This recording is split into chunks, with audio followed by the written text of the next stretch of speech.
Este programa es presentado por English Spot, Teaching the Future. y Camerino, Professional Makeup. Te invitamos a visitar el Fashion Showroom y Boutique Araveney, donde encontrarás la maravillosa ropa y accesorios que luzco en este programa.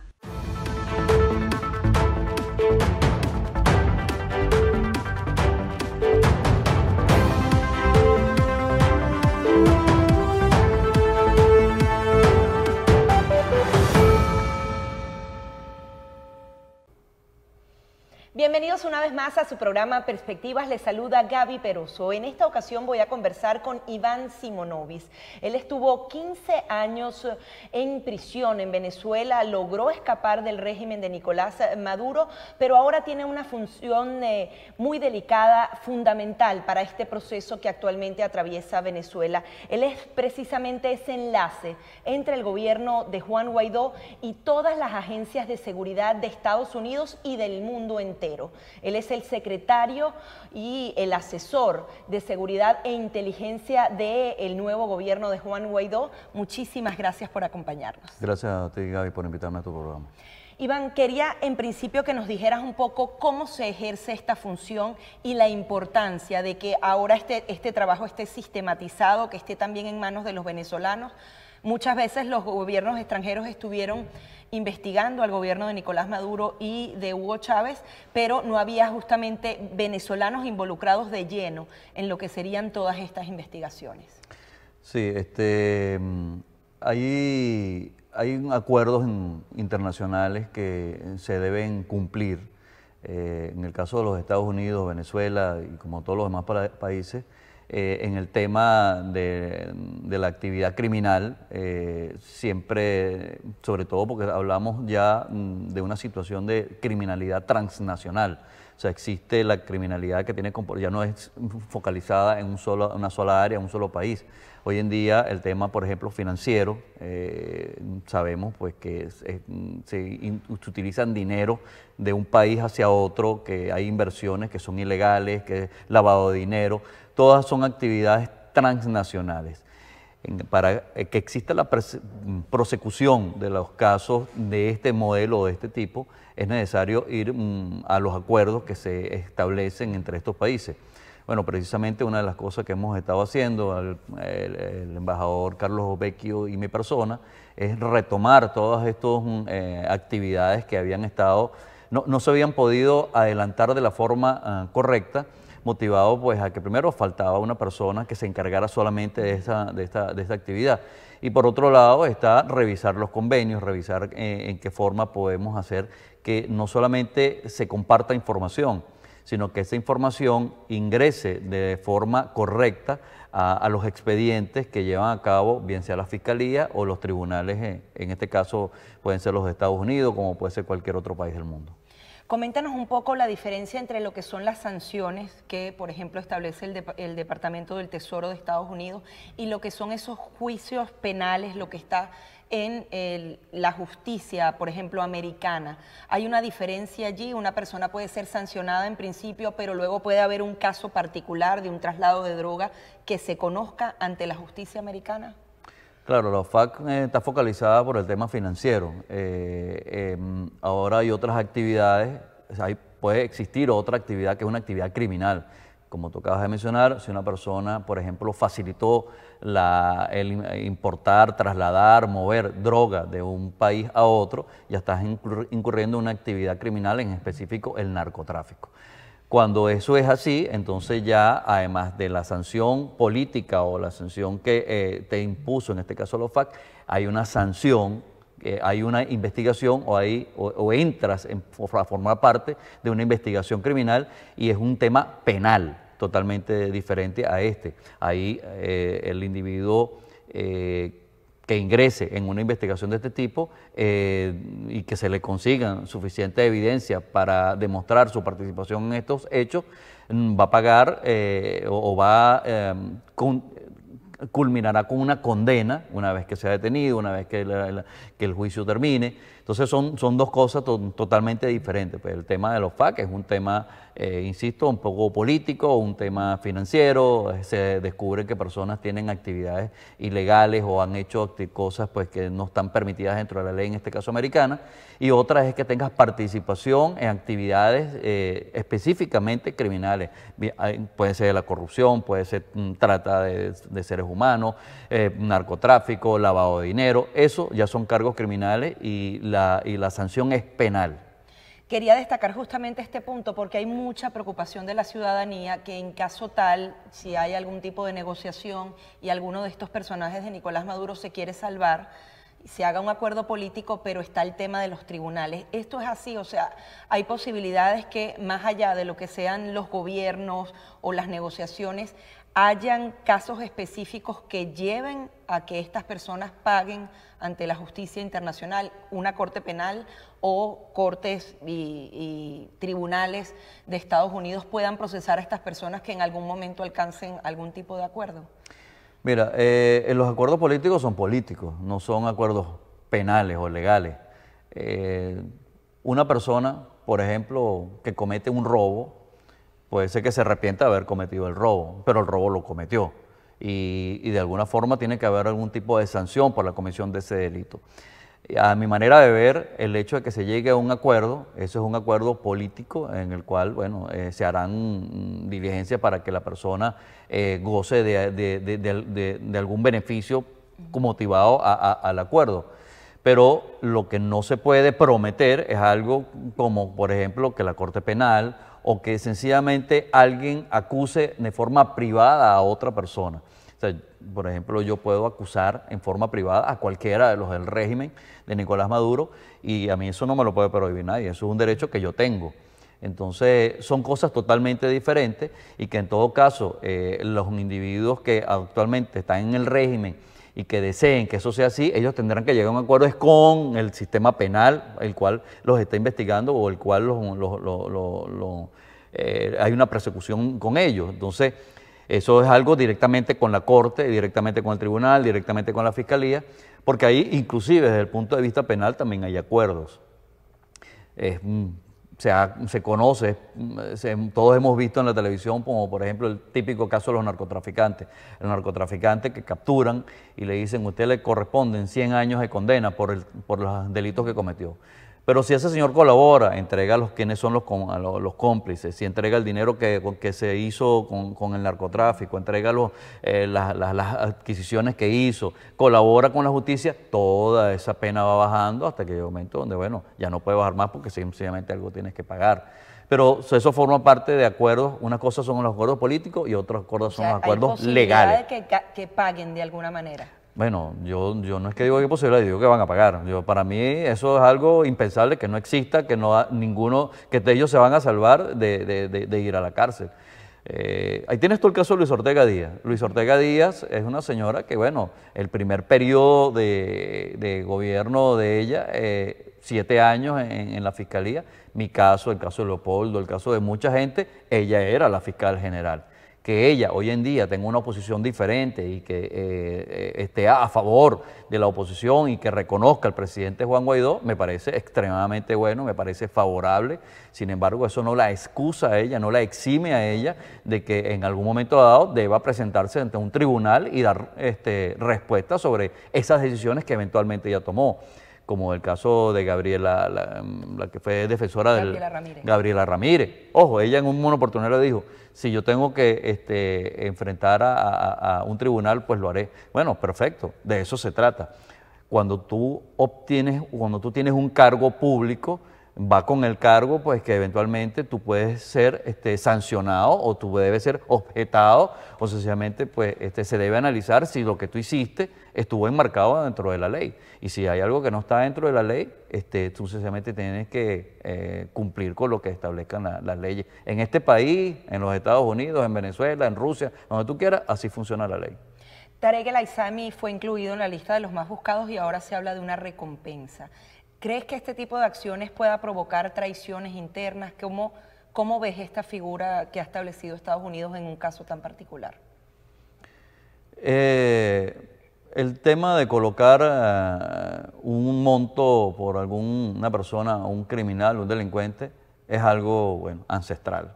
Eso toda la vida se ha hecho, ¿no? Desde el oeste. Desde la época, desde los vaqueros, pues existía eso. Todos los que vimos una película de vaqueros sabemos que eso existía.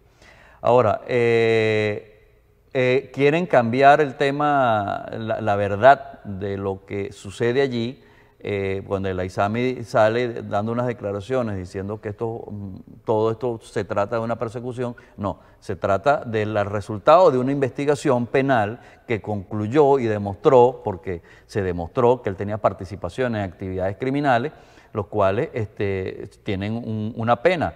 Y como obviamente no se ha puesto a derecho, y dudo que se vaya a poner a derecho, bueno, existen mecanismos, y uno de los mecanismos que hay es colocar un monto determinado de dinero por la captura de esto. Que esto acarree unas posibles traiciones. Bueno, las traiciones existen en el gobierno, en la dictadura de Maduro desde hace rato. Y me retrotraigo al 30 de abril. Para el día 30 de abril, el ministro de la Defensa, el presidente del Tribunal Supremo de Justicia y varios otros conspiraron para que Maduro saliera de Miraflores. Las situaciones no se dieron, bueno, porque sencillamente pues los deseos del presidente del presidente del Tribunal Supremo, Michael Moreno, obstruyeron las posibilidades. ¿Qué quería él en ese Bueno, él quería sencillamente ser el presidente de la República y existen documentos de eso, solamente que, bueno, obviamente el documento no se puede hacer público porque si se era público igual van a decir que eso se hizo anoche en una computadora. Pero esa es la realidad. Traiciones hay dentro de ellos mismos desde hace rato. Yo he puesto el ejemplo que yo creo que si todos estuvieran en un hotel, todos dormirían con la puerta cerrada porque ninguno confía en ninguno de los otros.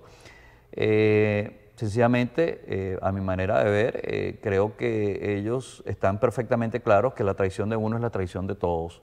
Y entonces por eso es que mantienen un mínimo de cohesión para poder sostenerse en el pseudo poder que tiene. La dictadura de Maduro es como una represa con grietas que tarda en romperse, pero se va a romper. O sea, es posible que una represa con grietas se soporte. Así está la dictadura de Nicolás Maduro. Coméntanos un poco el papel criminal, de alguna manera, que tienen cada uno de ellos en todas las investigaciones que has tenido. Se dice que Tarek El Aizami está a cargo del tema del terrorismo, de estos grupos. ¿Qué información tienes de eso? Que Diosdado Cabello es un poco más el tema militar, narcotráfico. Coméntanos un poco cómo se distribuyen ellos todas estas labores oscuras. De verdad, por múltiples razones, no puedo dar detalles de ese tipo de investigación porque eso es lo que se me ha solicitado. Okay. Hay que tener discreción con lo que se maneja y con las informaciones que existen sobre cada uno de estos personajes. Pero sí, ciertamente existen investigaciones abiertas donde vinculan a El Aizami con unidades, grupos terroristas que hacen vida en Venezuela. El tema de Diosdado con el narcotráfico, bueno, lamentablemente pues en la Fuerza Armada existe un generalato que se ha dedicado pues a enriquecerse a través de estas operaciones fraudulentas de tráfico de droga y eso obviamente acarrea pues unas investigaciones y eso ya están en expedientes y en investigaciones y se ha podido demostrar. Se sabe de personas que, o sea, a veces el simple hecho de ser permisivo, sobre todo si tienes un cargo en especial, bueno, ya te hace parte de una actividad criminal. Porque si tú, como jefe de una unidad militar, permites o prestas o facilitas que cualquier elemento ilegal sea transportado de un sitio a otro, armas de fuego, droga, medicina, lo que sea ilegal, bueno, ya tú te haces partícipe de esa actividad criminal. Entonces, de verdad, darte detalles, Gaby, no puedo darlo porque eso forma parte de las investigaciones y se me ha pedido pues, que maneje eso con discreción. Pero avanzadas, o sea, podemos también avanzada, que en el caso del Aizami ya se hizo público y el gobierno de los Estados Unidos anunció pues, que hay una orden de detención en su contra y también se anunció el monto del dinero que se va a pagar en caso de su captura. y así sucederá con otros. O sea, vienen nuevas sanciones. Vendrán las investigaciones en la medida que vayan concluyendo, los organismos que les corresponda irán anunciando cuál es el individuo. ¿Le podría tocar a Nicolás Maduro, a Diosdado Cabello? A cualquiera de los que están en el régimen les puede tocar, militares, civiles o no, porque todos han participado en alguna actividad de alguna forma pasiva o de una forma activa, pero han participado. Entonces, esas investigaciones están abiertas. Nosotros ahorita estamos en el proceso de darle información que requiere, en este caso, el gobierno de los Estados Unidos, como lo estoy haciendo con otros países, lo estoy haciendo con Chile, lo estoy haciendo con Colombia, con España. Ellos me han solicitado información sobre algunos puntos en especial. Esa información yo la ubico, la identifico, la tengo y se las entrego a ellos y ellos las plasman en los expedientes que están llevando a cabo. Sí, coméntanos un poquito cómo ha sido ese trabajo con los demás países, cómo operas, sin obviamente dar detalles, cómo colaboras tú con ellos y a la vez cómo ves que están armando cada una de estas investigaciones. Desde las oficinas en Washington, la embajada tiene relación con todos los demás países.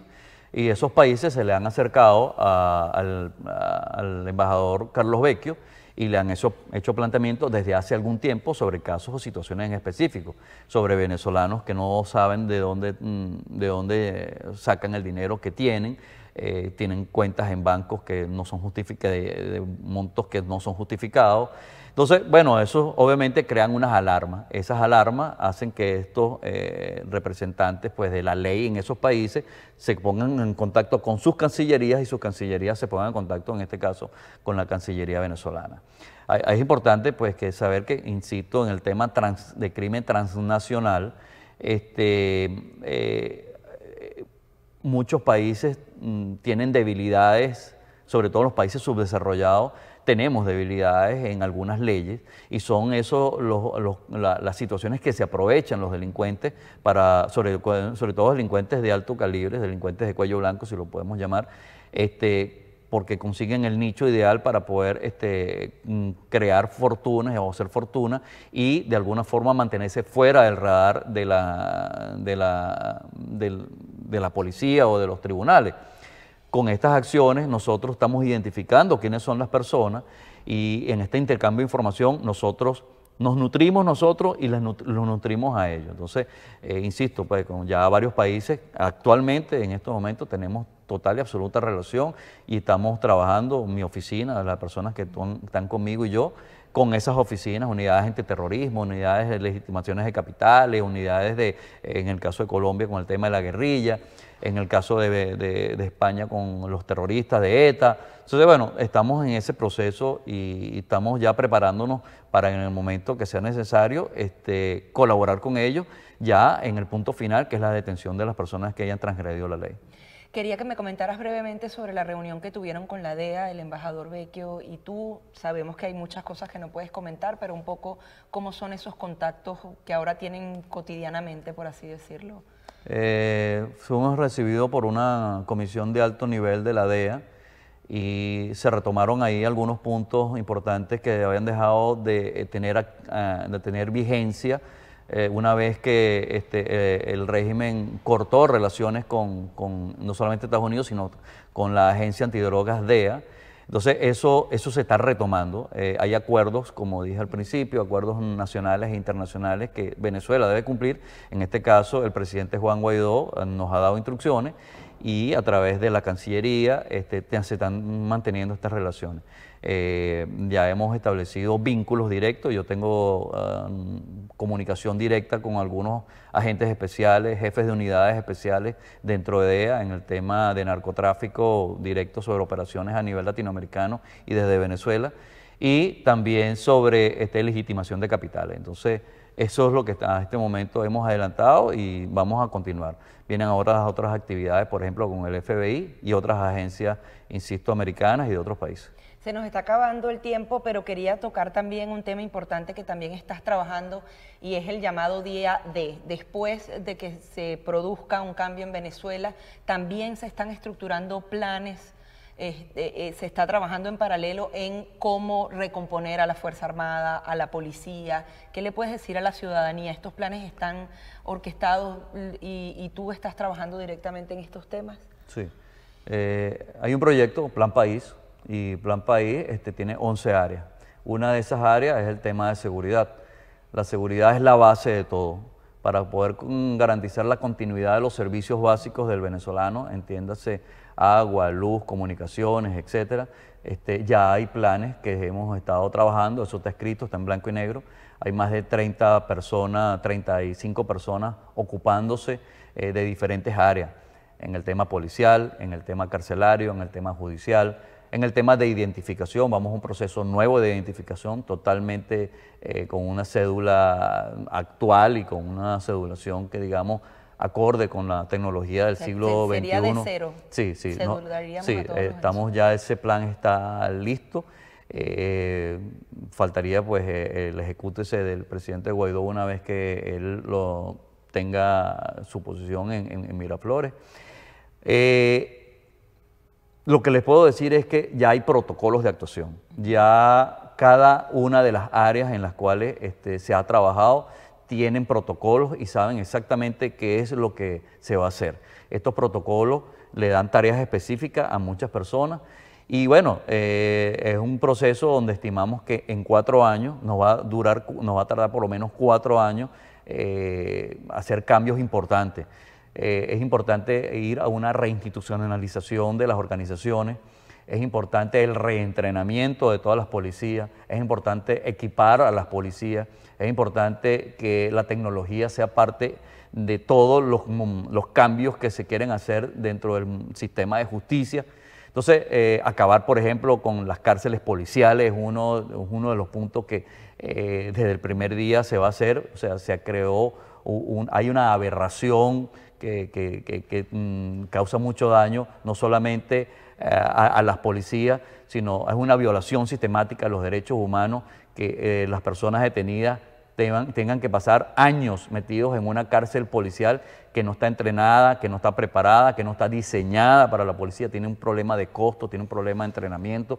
Bueno, todas esas cosas ya se han analizado, se han estudiado y hay planes muy concretos para que a partir del día D, pues el que le han puesto todo el mundo, nosotros podamos trabajar y hacer los cambios que queramos hacer. Una última pregunta, la preocupación que tiene la ciudadanía, se habla que hay terroristas dentro del territorio, que hay narcotraficantes, están los colectivos, ¿hay también planes para poder contener a estas personas si hay un cambio político que puedan actuar violentamente contra la ciudadanía? ¿Y quiénes crees que puedan actuar y quiénes no? Quizás los terroristas más bien se replieguen y sean los colectivos los que traten de defender de alguna manera la revolución. Sí, en estas conversaciones que hemos tenido con gobiernos fuera de Venezuela, en el tema terrorista vamos a tener la asistencia de los países que eventualmente pudieran estar más interesados en estas situaciones.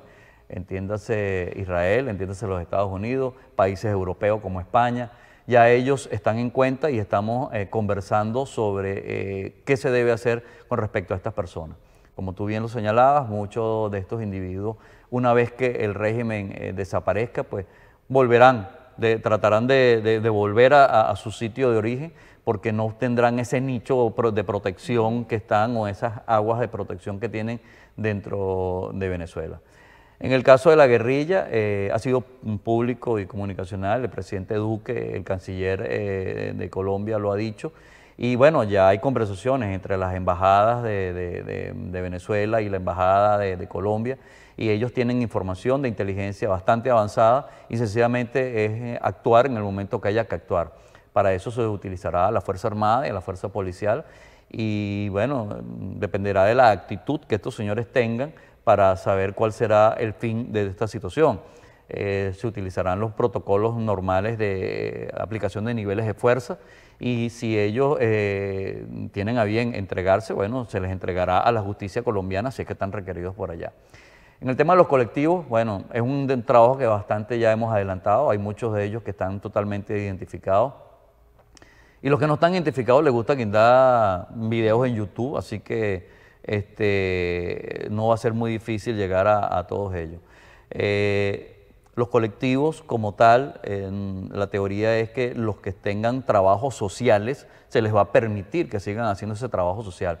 Si hay un colectivo que tiene como responsabilidad llevar a cabo actividades de entrega de comida, medicina, todas esas cosas sociales, bueno, esos van a poder continuar. Los que no van a poder continuar son los que tengan actividades y que pretendan hacerse, tomar que si seguridad o grupos armados o encargarse de la seguridad de algunos sitios. No, eso es trabajo total y absolutamente del Estado y en este caso de la policía y las jurisdicciones que le correspondan. Muchísimas gracias, comisario. Gracias. Además, es un privilegio para todos los venezolanos tener a Iván Simonovic en esta posición tan importante en un momento tan crítico para Venezuela, y no es algo que se ganó por haber estado 15 años en prisión. Tengo de primera mano lo que ha sido el trabajo de Iván Simonovic mucho antes de haber sido detenido injustamente por el régimen. Trabajaba directamente estos temas de seguridad, además incluso volviste de alguna manera a tener esos contactos con los colombianos. Él trajo uno de los planes de seguridad que iba a ser más efectivos en la alcaldía metropolitana, que era justamente replicar la experiencia de Nueva York en Caracas con un programa de cero tolerancia. Lograste incluso llevar al comisario Bratton a Venezuela y de alguna manera la policía de Chacao también se benefició de eso. O sea, siempre has estado muy claro de cómo deben hacerse las cosas y lo estuviste haciendo. Te detuvieron por un momento, pero bueno, otra vez estás aquí activo para los venezolanos y siempre vamos a estar muy agradecidos por todo lo que haces por Venezuela. La ley siempre en mi cabeza, mi familia en el corazón. Mi familia, y mi familia me refiero a los venezolanos. Yo desde el año 81, que juré cumplir la ley, me hice detective y es lo que sé hacer y me gusta hacer. Y lo seguiré haciendo hasta que Venezuela sea libre. Muchísimas gracias. Son las declaraciones del comisario Iván Simonovic, quien es el secretario y asesor de Seguridad e Inteligencia del gobierno de Juan Guaidó. Hasta aquí nuestro programa. Este programa es presentado por English Spot, Teaching the Future. y Camerino, Professional Makeup. Te invitamos a visitar el Fashion Showroom y Boutique Araveney, donde encontrarás la maravillosa ropa y accesorios que luzco en este programa.